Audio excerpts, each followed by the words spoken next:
before we got Apache, we had mules.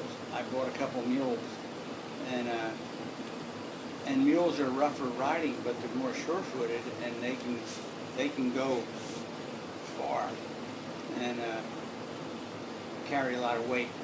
And I went to visit an Indian, Jose Antonio Dingula, who lived pretty far from us. You have to go down, I don't know, it's over 1,000 feet, across the river, and then up the other side over there. And it was way up on Silimin Mountain, on that particular mountain. And coming home, I was coming down, and the trail was washed out, because when it would rain, the water would run down a trail, and so it was a deep gully. And Nagin, sure-footed mule, were coming down, and he stumbled, and somehow he did a somersault, and so there I am in that gully, in that ditch, and Nagin on top of me, and I talked to him, and he laid real still. He just laid still, and I had a pair of boots that were extra long, Western boots, and I had to slide out of my boot, and one pant leg to get out from underneath him, and I was able to get out from underneath him, but I couldn't stand up. My back hurt so bad, I couldn't stand up. And so he's laying upside down, just laying there in that gully, and he couldn't roll over, and he couldn't get out. And so there on my hands and knees aside of him, I took the cinch off of him.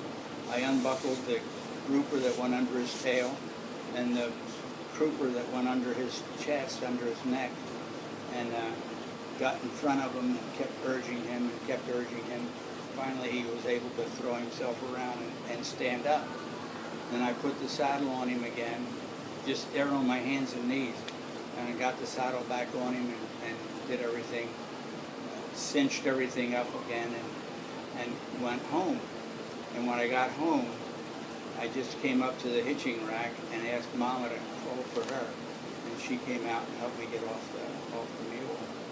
And soon after that is when we had to come to the States, because I was having back problems, and went to a doctor in Florida, and he said that I needed surgery because I had a herniated disc, and he said I would never ride again. Well, that was our life. That was what you do. That was how you got around.